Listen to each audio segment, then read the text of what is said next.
السلام علیکم ورحمۃ اللہ وبرکاتہ۔ محترم ناظرین، تذکیر بالقرآن کے 29ویں ایپیسوڈ میں آپ کا استقبال ہے۔ آج ہم انشاءاللہ سورۃ الفیل کا ترجمہ اور اس کی مختصر تشریح پیش کریں گے۔ آئیے تلاوت سے ہم اس کا آغاز کرتے ہیں۔ سماعت فرمائیں۔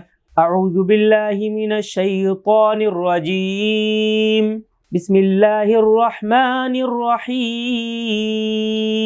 أَلَمْ تَرَ كَيْفَ فَعَلَ رَبُّكَ بِأَصْحَابِ الْفِيلِ أَلَمْ يَجْعَلْ كَيْدَهُمْ فِي تَضْلِيلٍ وَأَرْسَلَ عَلَيْهِمْ طَيْرًا أَبَابِيلَ تَرْمِيهِمْ بِحِجَارَةٍ مِّن سِجِّيلٍ فَجَعَلَهُمْ كَعَصْفٍ مَّأْكُولٍ۔ صدق اللہ العظیم۔ رب اشرح لی صدری ویسر لی امری واحلل عقدۃ من لسانی یفقہوا قولی۔ اللہم ارنا الحق حقا وارزقنا اتباعہ وارنا الباطل باطلا وارزقنا اجتنابہ، اللہم وفقنا لما تحب وترضى۔ محترم سامعین، سورۃ الفیل یہ مکی صورت ہے اور اس صورت کے اندر ایک بہت اہم واقعے کا تذکرہ کیا گیا ہے، یعنی جس سال حضرت صلی اللہ علیہ وسلم کی ولادت ہوئی اسی سال عربوں کی تاریخ میں بڑا اہم واقعہ پیش آیا۔ یہ واقعہ بعض پہلوؤں سے انتہائی اہم ہے، تو اللہ تعالیٰ نے صورت میں اس واقعے کا جو ذکر کیا ہے بہت ہی خاص انداز سے اس کو فرمایا ہے، خاص انداز سے اس کا تذکرہ کیا ہے۔ ہم سب جانتے ہیں کہ جس سال آپ صلی اللہ علیہ وسلم کی پیدائش ہوئی اس سے پہلے کے کیا حالات تھے عرب کے، یعنی دنیا جو تھی وہ صحیح راستے سے بالکل بھٹک گئی تھی۔ توحید کا راستہ، خدا پرستی کا جو راستہ تھا اس سے وہ بہت دور ہو چلی تھی۔ نہ جانے کتنے معبود اور دیوی دیوتا تھے جن کی وہ پرستش میں لگے ہوئے تھے۔ سورج چاند کو پوجا جا رہا تھا، ستاروں سیاروں کو پوجا جا رہا تھا، دریاؤں اور پہاڑوں کو پوجا جا رہا تھا۔ تو نہ جانے کتنی ایسی مخلوق تھی دوسری جس کو انہوں نے معبود سمجھ لیا تھا، یہاں تک کہ وہ مذاہب جن کی بنیاد وہی پر سمجھی جاتی تھی وہی پر تھی، تو ان کے یہاں بھی توحید کا جو تصور تھا بہت ہی گڑبڑ سا ہو گیا تھا۔ یعنی حضرت عیسیٰ علیہ السلام کو عیسائیوں نے اور یہودیوں نے حضرت عزیر علیہ السلام کو گویا خدائی میں شریک کر لیا تھا، لیکن اب وہ وقت آ چکا تھا کہ کفر اور شرک کا اندھیرا دور ہو اور توحید کا علم بلند ہو، صحیح خدا کا تصور، صحیح توحید کا تصور جو ہے اس کا پرچار ہو اور نور کا جو توحید کا جو نور ہے وہ پھیلے۔ تو ایسے وقت میں یمن کے اندر ایک بادشاہ تھا جس کا نام ابرہہ تھا۔ وہ عیسائیت کی تبلیغ اور اس کے فروغ میں لگا ہوا تھا، یہاں تک کہ اس نے اپنے یہاں ایک گرجا گھر بنایا اور کلیسا کی تعمیر اس نے کی، اور اس مقصد سے کی، اس کی یہ خواہش تھی کہ جو عرب ہیں جن کا جو ہے مرکز ہے اور خانہ کعبہ کی جو وہ حیثیت ہے اس حیثیت کو وہ ختم کر دے، اس کی جگہ اس کے بنائے ہوئے گرجا گھر اور کلیسا کو اہمیت حاصل ہو جائے۔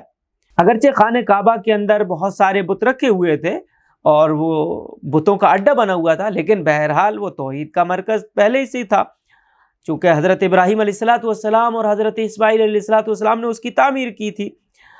ایسے حالات تھے، تو ایسے حالات میں جب یمن کے بادشاہ ابرہہ نے یہ فیصلہ کیا کہ اس کا بنایا ہوا عبادت خانہ عرب کا مذہبی مرکز بنے، تو اس نے اس منصوبے کو پورا کرنے کے لیے کچھ اس طرح کی تدبیریں کی کہ پہلے اس نے سوچا کہ کسی طرح سے اس کی مرکزیت کو ختم کیا جائے تاکہ جو اس نے کلیسا بنایا ہے اس کو اہمیت حاصل ہو جائے۔ تو اس نے سب سے پہلے یہ سوچا کہ خانہ کعبہ کو ڈھا دیا جائے، اس کو مسمار کر دیا جائے، تو اس کے لیے اس نے پلاننگ کی۔ اس کا یہ خیال تھا کہ اگر اس نے ایسا کر دیا، اگر کعبے کو اس نے ڈھا دیا تو جو مرکزیت حاصل ہے کعبے کو وہ اس کے بنائے ہوئے گرجا گھر کو حاصل ہو جائے گی۔ تو یہ منصوبہ اس نے بنایا، یہ منصوبہ بنا کر اس نے ایک فوج تیار کی، بڑا لشکر اس نے تیار کیا اور بڑے لشکر کو لے کر چلا تاکہ وہ کعبے کو ڈھا دے۔ اور وہ بڑی فوج تھی، اس فوج کے اندر اس نے ہاتھی بھی رکھے تھے، یعنی فوجوں کے ساتھ، یعنی مسلح فوج اس نے تیار کی تھی، یعنی ایسی فوج کہ عربوں کو اس کا تجربہ نہیں تھا۔ وہ یہ سوچ رہا تھا کہ عربوں کو تو اس کا کوئی تجربہ ہے نہیں، وہ تجربہ کہیں ایسا رکھتے نہیں ہے کہ جس میں یعنی جس لشکر میں جنگی ہاتھی بھی شریک ہو۔ اس لیے وہ سمجھ رہا تھا کہ آسانی کے ساتھ اپنے ارادے میں کامیاب ہو جائے گا۔ ابرہہ نے جو ہے اپنی کامیابی کو اور زیادہ یقینی بنانے کے لیے ایک مزید چال یہ بھی چلی کہ اس نے لڑائی کے لیے ایسا وقت منتخب کیا جس وقت میں عربوں کے اندر لڑائی کا کوئی رواج نہیں پایا جاتا تھا، یعنی محرم کے مہینے میں۔ تو محرم کے مہینے میں لڑائی کرنا، لڑائی بھڑائی ان کے ہاں منع تھی۔ پھر حج کے سفر سے بھی لوگ جو تھے تقریباً واپس ہو چکے تھے، جنگ کے لیے کچھ تیار نہیں ہوتے ہیں حج کے موقع پہ لوگ۔ تو ایسے وقت میں انہوں نے دیکھا کہ ابرہہ کا لشکر اپنی بڑی فوج، عرب والوں نے دیکھا کہ ابرہہ کا جو لشکر ہے بڑی فوج لاؤ لشکر کے ساتھ اور ہاتھیوں کے ساتھ کعبے کی طرف بڑھ رہا ہے۔ ابرہہ کی فوج جب کعبے سے کچھ دور تھی تو جو ہاتھی تھے ان میں سے خاص طور سے مفسرین نے بھی لکھا ہے، روایات کے اندر بھی آتا ہے کہ جو ہاتھی تھے ان میں محمود نام کا بھی ایک ہاتھی تھا جو اس نے پال رکھا تھا، ہے نا، لیکن وہ اس نے آگے بڑھنے سے انکار کر دیا، مطلب اس کو ڈانٹا گیا، اس کو مارا گیا، لیکن اس کو تکلیف پہنچائی گئی، آگے بڑھنے کے لیے اس کو اٹھایا گیا، لیکن وہ بیٹھ کے رہ گیا۔ یعنی اس کا جب رخ ہوتا تھا کعبے کی طرف تو وہ بیٹھ جاتا تھا، چلنا بند کر دیتا تھا، لیکن ادھر ادھر جب اس کا رخ ہوتا تھا تو وہ چلنا شروع کر دیتا تھا۔ تو ہاتھیوں نے بھی آگے بڑھنے سے بالکل انکار کر دیا، ہاتھی آگے نہیں بڑھے۔ تو عین اسی وقت ایک زبردست واقعہ پیش آتا ہے اور جس کا ذکر اس صورت میں کیا گیا ہے، وہ یہ کہ اللہ تعالیٰ نے پرندوں کو بھیجا۔ اللہ تعالیٰ نے ہوا یہ کہ عرب اور بالخصوص جو قریش تھے وہ یہ سوچ رہے تھے کہ یہ ناگہانی مصیبت ہے، اب وہ کس طرح ٹلے گی۔ تو عین اسی موقع پر اللہ تعالیٰ نے ابرہہ کے لشکر کے مقابلے میں پرندوں کو بھیج دیا، یعنی پرندے آئے جن کے چونچ کے اندر اور ان کے پنجوں کے اندر کنکریاں تھیں، انہوں نے ان کنکریوں کو ابرہہ کے لشکر کے اوپر پھینکا۔ وہ کنکریاں کیا تھی؟ وہ تو اللہ کا گویا عذاب تھا کہ جس کسی کو جو کنکری لگ جائے تو وہ بندوق اور توپ کا کام کرتی تھی گویا، تو جس کے اوپر بھی لگتی تھی گویا موت کا پیام لے کر وہ آتی تھی۔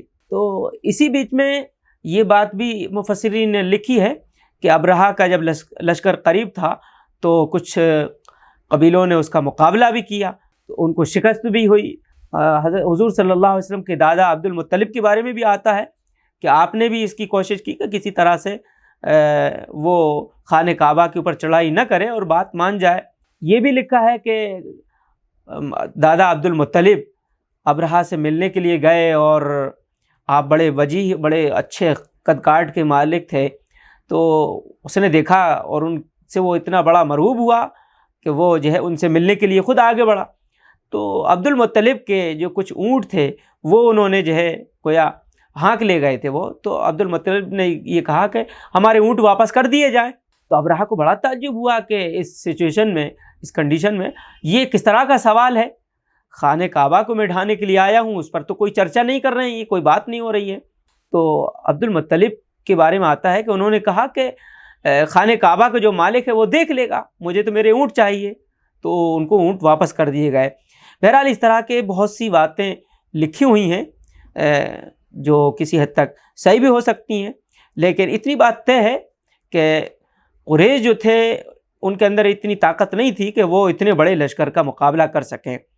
تو یہ بھی لکھا گیا ہے، مفسرین نے ہی لکھا ہے کہ عبد المطلب نے قریش کے لوگوں سے کہا کہ سب لوگ جو ہے پہاڑ کا رخ کر لیں، اور پھر خانہ کعبہ کے اندر جا کے انہوں نے دعا کی۔ تو بہرحال اللہ تعالیٰ نے اپنی دین کی حفاظت اور خانہ کعبہ کی حفاظت کے لیے پرندوں کے جھنڈ بھیجے۔ تو پھر انہوں نے کنکریاں پھینکی اور پھر پورا لشکر جو تھا اس کے اندر اتھل پتھل مچ گئی اور گویا پورا لشکر تلپٹ ہو گیا۔ اور بہت سے ہاتھی مر گئے اور بھگدڑ مچ گئی، تو اور ہو سکتا ہے کہ پتھروں سے عرب نے بھی مقابلہ کیا ہو، لیکن اصل جو فیصلہ تھا وہ اللہ تعالیٰ نے پرندوں کے ذریعے سے جو ہے پرندوں کو بھیج کر ان کا فیصلہ کر دیا، جو اللہ تعالیٰ کا گویا خصوصی لشکر تھا۔ تو اس واقعے میں اللہ تعالیٰ کی طرف سے اس کے دین کی حمایت اور نصرت کی ایک بڑی نشانی ہے۔ یہ واقعہ عرب کی تاریخ کا ایک بہت ہی مشہور واقعہ تھا، عرب کا بچہ بچہ جانتا تھا، چونکہ کچھ لوگ تو اس وقت بھی موجود تھے جنہوں نے اس واقعے کو اپنی آنکھوں سے دیکھا تھا، چشم دید گواہ جس کو کہتے ہیں، اور کچھ ایسے تھے کہ جنہوں نے اپنے بڑوں سے جو ہے واقعہ سن رکھا تھا۔ تو گویا اللہ تعالیٰ اس صورت کے اندر اس واقعے کو یاد دلا رہا ہے، اللہ تعالیٰ یاد دلا رہے ہیں کہ دیکھو اللہ کے فیصلے اٹل ہوتے ہیں۔ جب اس نے یہ فیصلہ کر لیا کہ کعبے کو باقی رہنا ہے، جب اللہ تعالیٰ نے یہ فیصلہ کر لیا کہ اس کے کعبے کو گویا باقی رہنا ہے، تو تم نے دیکھا کہ ابرہا کا جو لشکر تھا، اتنا زبردست لشکر، وہ کچھ بھی نہیں کر سکا اور اس کو شکست ہوئی۔ حالانکہ یعنی تمہارے اندر یعنی قریش کے اندر تو اس کی طاقت تھی نہیں کہ اس کا مقابلہ کر سکتے۔ تو اسی طرح تمہیں یہ جان لینا چاہیے اچھی طرح سے کہ جب اللہ تعالیٰ نے یہ فیصلہ کر لیا ہے کہ اب اس سرزمین میں توحید کا علم بلند ہو کر رہے گا، توحید کا بول بالا ہو کر رہے گا، تو اب تمہاری کوئی تدبیر، یہ یعنی کسی کی بھی تو کوئی تدبیر ہو، وہ کام نہیں کرے گی، وہ کام نہیں دے گی، اور اللہ کے دین کا جو علم ہے وہ بلند ہو کر رہنا ہے۔ تو اللہ رب العزت نے ارشاد فرمایا، تم نے دیکھا نہیں کہ تمہارے رب نے ہاتھی والوں کے ساتھ کیا کیا؟ کیا اس نے ان کے داؤں کو بیکار نہیں کر دیا؟ اور اس نے ان پر پرندوں کے جھنڈ بھیجے، وہ ان پر کنکریاں پھینک رہے تھے تو انہیں کر دیا جیسا کھایا ہوا بھس۔ اصحاب فیل کا ذکر کیا گیا ہے، یعنی ہاتھی والے کہا گیا ہے۔ تو ہاتھی آج تو کوئی اہمیت اس کی ہے نہیں ہے، کوئی خاص اہمیت نہیں رکھتے آج تو ہاتھی۔ آج ہاتھیوں کا جو تذکرہ اگر کریں تو وہ بات سمجھ میں نہیں آ سکتی، ہاتھیوں سے کوئی بہت زیادہ طاقت کا کام آج نہیں لیا جاتا، لیکن ہاتھیوں سے جو اس وقت ہاتھی جس فوج میں ہوتے تھے تو وہ بڑی طاقتور اور مسلح فوج سمجھی جاتی تھی۔ آج تو اس کے مقابلے کی بہت ساری چیزیں انسانوں نے ایجاد کر لی ہیں طاقت کے لیے، حملے کے لیے، یعنی ٹینک ہیں اور یعنی بم برسانے والے جہاز ہیں، اور طرح کے جہاز ہیں، ہے نا، اور طرح طرح کے ٹینک ہیں۔ بہرحال بہت سی حملے کی چیزیں اور طاقت کی چیزیں آج انسان نے ایجاد کر لی ہیں، لیکن اس وقت ظاہر ہے کہ ہاتھیوں کا جو لشکر ہوتا تھا وہ اس وقت کے اعتبار سے وہ طاقت اور کی علامت سمجھا جاتا تھا۔ تو اس لیے اللہ تعالیٰ نے ابرہا کے لشکر کو اس نام سے یاد فرما کر لوگوں کو یہ بات یاد دلا دی کہ دیکھو وہ لشکر جو کعبے پر چڑھائی کرنے کے لیے آیا تھا اور جس میں ہاتھی بھی موجود تھی، کیسا طاقتور اور بڑا لشکر تھا۔ تو اللہ رب العزت نے یہ بات ارشاد فرمائی کہ تمہارے رب نے ان کے ساتھ کیا معاملہ کیا، اور عرب والے یہ بات اچھی طرح جانتے تھے کہ اس لشکر کو شکست دینا ان کے بس کی بات نہیں تھی، ان کی قوت لشکر کے مقابلے میں بہت کم تھی، لیکن اس کے باوجود لشکر اپنے ارادے میں بالکل کامیاب ہو نہیں سکا۔ اس طرح عربوں کو اللہ تعالیٰ نے اپنی ایک عنایت کو یاد دلایا ہے اور فرمایا پھر آگے کہ ان کی جو تدبیر تھی اس تدبیر کو ہم نے ناکام کر دیا، یعنی انہوں نے جو ہے بڑی تدبیر کے ساتھ، بڑی پلاننگ کے ساتھ حملہ کرنا چاہا تھا۔ ابرہا نے کعبے پر چڑھائی کرنے سے پہلے بھی کچھ تدبیریں اختیار کی تھی جن سے کام لے کر وہ اپنے مقصد میں کامیاب ہونا چاہتا تھا۔ مثلا اس کی ایک تدبیر، اس کی پلاننگ یہ تھی کہ اس نے چڑھائی کے لیے ایسا وقت ٹائم پسند کیا تھا، جیسا کہ میں نے ذکر بھی کیا کہ جب عرب لوگ جنگ کرنا حرام سمجھتے تھے، اس طرح وہ سمجھتا تھا کہ وہ کعبے کو ڈھانے میں کامیاب ہو جائے گا اور عربوں سے لڑائی کی نوبت تک نہیں آئے گی، لیکن اللہ تعالیٰ کو کچھ اور منظور تھا۔ اللہ تعالیٰ کی تدبیر بالکل الگ ہی ہوتی ہے۔ تو اللہ تعالیٰ کو یہ منظور تھا کہ کعبے کو بہرحال باقی رہنا ہے اور اس مرکز سے توحید کا علم بلند ہونا ہے، توحید کا علم ساری دنیا کے اندر پھیلنا تھا۔ اس لیے اللہ تعالیٰ نے اپنے خاص انتظام کے تحت کعبے کی حفاظت کا انتظام فرمایا، اور ہاتھی والوں کی جو تدبیریں تھیں وہ دھری کے دھری رہ گئیں۔ تو جیسا کہ میں نے بتایا ان کا جو اصل مقصد تھا خانہ کعبہ کی جو مرکزی حیثیت تھی اس کو ختم کرنا تھا، چونکہ قریش پورے عرب میں گویا ان کو سرداری حاصل تھی، جس کی وجہ سے وہ تجارتی جو قافلے ہوا کرتے تھے ان کی نگرانی کیا کرتے تھے، ان کو ادھر سے ادھر پہنچاتے تھے، ان کا بڑا زبردست عمل دخل تھا۔ ایک دوسرا پہلو یہ تھا کہ فی الواقع جو اس نے گرجا بنایا تھا اس میں جا کر قریش کے کسی آدمی نے گندگی کر دی تھی یا نہیں کی تھی، بہرحال، یا پھر کسی نے اس کو آگ لگا دی تھی، ہو سکتا ہے نہ لگائی ہو سکتا ہے کہ خود اس نے اس طرح کا پروپیگنڈا کیا ہو، ہے نا۔ عام طور پہ جس طرح سے پروپیگنڈے ہوتے ہیں، در حقیقت یہ پروپیگنڈے جو ہوتے ہیں مذموم مقاصد کو سر انجام دینے کے لیے کیے جاتے ہیں۔ حملے کی وجہ کچھ ہوتی ہے اور بہانہ کچھ اور بنایا جاتا ہے۔ یہ آج کل کی دنیا میں ہم پڑھتے اور سنتے رہتے ہیں، دیکھتے بھی رہتے ہیں۔ تو اللہ تعالیٰ نے گویا جو قید کا لفظ ہے لشکر کشی کے لیے استعمال کیا ہے اور فوج کے حملے کے لیے استعمال کیا ہے، اور کہا ہے کہ اس طرح سے ان کی جو تدابیر تھیں ان کو اکارت کر دیا گیا۔ اور اللہ تعالیٰ نے فرمایا وَأَرْسَلَ عَلَيْهِمْ طَيْرًا أَبَابِيلَ، ان پر پرندوں کے جھنڈ بھیج دیے۔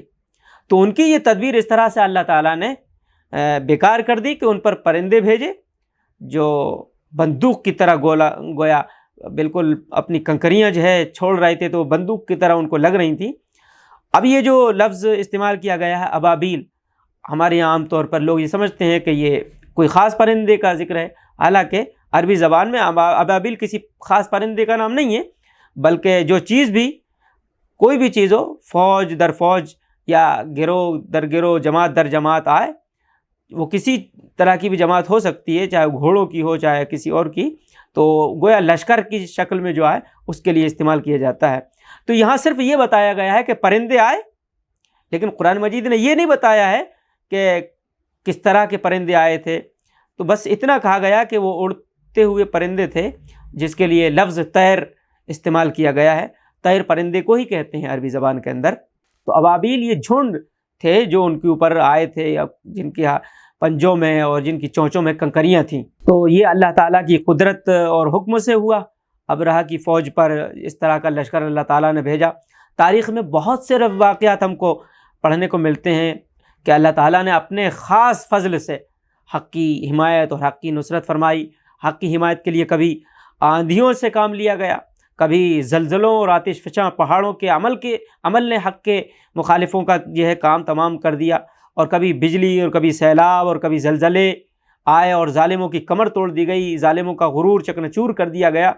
تو کچھ اسی قسم کا واقعہ یہ بھی تھا کہ اللہ تعالیٰ نے پرندوں کی ماری ہوئی کنکریوں کے ذریعے ایک بڑی طاقت کو گویا ختم کر دیا، اور وہ اپنے ارادے میں اپنے جو ناپاک ارادے تھے ان میں وہ کامیاب نہیں ہو سکے۔ اس چھوٹی سی صورت میں ایک اہم اور تاریخی واقعے کو ایک خاص انداز میں گویا بیان کیا گیا ہے۔ اللہ تعالیٰ نے نصیحت کا یہ سبق ہم سب کے سامنے رکھا ہے کہ حق کی حمایت، حق کی نصرت اللہ تعالیٰ کی سنت ہے، اس نے ہمیشہ حق کی حفاظت فرمائی ہے۔ لہٰذا اہل حق اور حق کے علم برداروں کو چاہیے کہ کبھی بھی کسی بھی حال میں وہ مایوس نہ ہوں، وہ اپنے آپ کو اکیلا محسوس نہ کریں۔ اللہ تعالیٰ کا یہ فیصلہ ہے کہ حق کا بول بالا ہونا ہے، حق سر بلند ہو کر رہے گا، باطل ہمیشہ مغلوب ہوا ہے اور مغلوب ہو کر رہے گا۔ الاسلام یعلو ولا یعلی، اسلام تو غالب ہونے کے لیے آیا ہے، مغلوب ہونے کے لیے نہیں آیا ہے۔ وَقُلْ جَاءَ الْحَقُّ وَزَهَقَ الْبَاطِلُ إِنَّ الْبَاطِلَ كَانَ زَهُوقًا۔ یہ جو ہے باطل ہے، اس کی حیثیت تو جھاگ کی طرح ہے جس کو ختم ہو جانا ہے۔ حق اور باطل کو پہچاننا بہت ضروری ہے، اور حق اور باطل کو پہچان کر حق کا ساتھ دینا، حق کے ساتھ چمٹے رہنا، حق سے وابستہ رہنا ہے، یہ بہت ضروری چیز ہے۔ باطل کی جو چمک دمک ہوتی ہے، انسان اس کا شکار ہو جاتا ہے۔